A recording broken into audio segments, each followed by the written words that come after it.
মিয়া বুঝতে পারছেন না? ভাইরা আমার, বাবাজিরা, যুবকেরা, তরুণেরা, শুনুন, ভালো করে শুনুন মা বোনেরা। রাসূলের ডাক হলো আল্লাহর ডাক। ভাইরা আমার, বাবাজিরা, যার জন্য বলা হয়েছে শুনুন, সহিহ বুখারী মুসলিমের হাদিস বলছি, শুনুন। সাঈদ ইবনে মুআল্লা নামাজ পড়ছিলেন, আল্লাহর নবীর সাহাবী সাঈদ ইবনে মুআল্লা নামাজ পড়ছিলেন। আল্লাহর নবী সাহাবীকে ডাকলেন, নামাজ অবস্থায় রাসূলুল্লাহ ডাকলেন, সাহাবীকে ডাকলেন। সাহাবী সালাম ফিরিয়ে নামাজ সমাপ্ত করে রাসূলুল্লাহর দরবারে পৌঁছলেন। সালাম ফিরিয়ে রাসূলুল্লাহর কাছে পৌঁছলেন। আল্লাহর নবী সাহাবীকে জিজ্ঞেস করছেন, ফাকালা মা মানাকা আন তুজিবানি, এই সাহাবী, তুমি কি আমার ডাক শোনো নাই?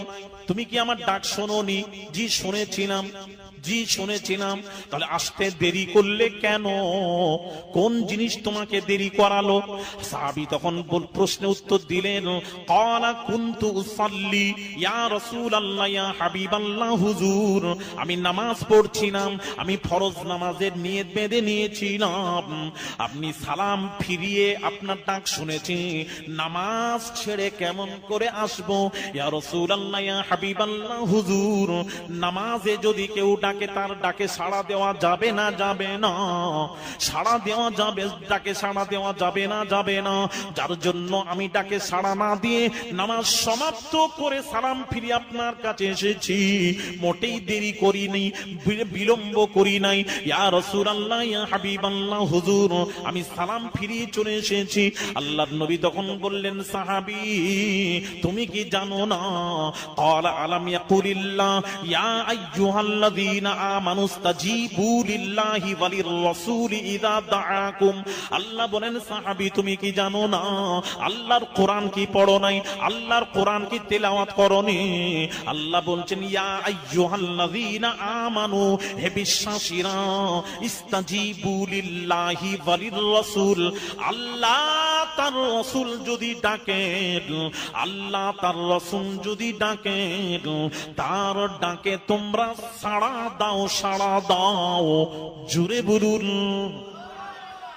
আল্লাহ তার রাসূল যদি ডাকেন, তার ডাকে যেখানেই থাকো না কেন, যে অবস্থায় থাকেন না কেন, মুফাসসির ইমামরা লিখছেন, এই আয়াতের ব্যাখ্যায় ইমাম বুখারী শরীফ কিতাবুত তাফসীর খুলুন, বুখারী শরীফ কিতাবুত তাফসীর খুলুন, এই ব্যাখ্যায় ইমামরা লিখছেন, আপনি নামাজ পড়ছেন, পৃথিবীর কেউ ডাকলে আপনি নামাজ ছেড়ে যেতে পারবেন না। কিন্তু নবী যদি ডাকেন, আপনাকে নবী যদি ডাকেন, নামাজ ছেড়ে দিন। আপনি সাজদায় গেছেন, নবীজি ডেকেছেন, আপনি সাজদা ছেড়ে রাসূলুল্লাহর কাছে চলে যান। নবীজির সাথে কথা বলুন। কথা হয়ে গেলে আবার আপনি সাজদায় গিয়ে শামিল হয়ে যান। নতুন করে নিয়ত করতে হবে না। আপনি নামাজের মধ্যে শামিল রয়েছেন। আমি আর গল্প বলছি না গো, নবীজির সাথে কথা বলে আবার নামাজে শামিল হয়ে যাও, তোমাদের নামাজ হয়ে যাবে। জোরে বলুন না সুবহানাল্লাহ।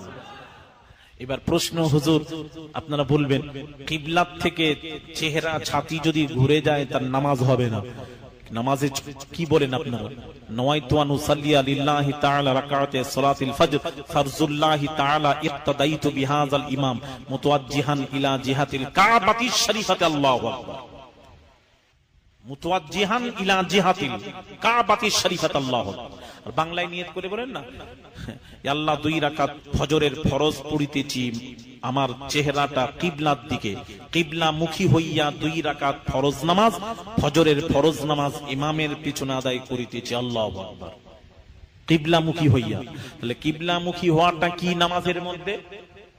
এই জোরে বলুন, ফরজ। তাহলে কিবলার দিকে মুখ আর চেহারা ছাতি রাতি ঘুরে গেলে তার নামাজ হবে না।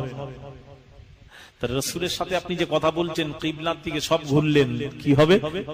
এখানে বলা হচ্ছে অন্য জায়গায় ডাকলে আপনি সাড়া দিলে নামাজ হবে, নামাজ বাতিল হয়ে যাবে।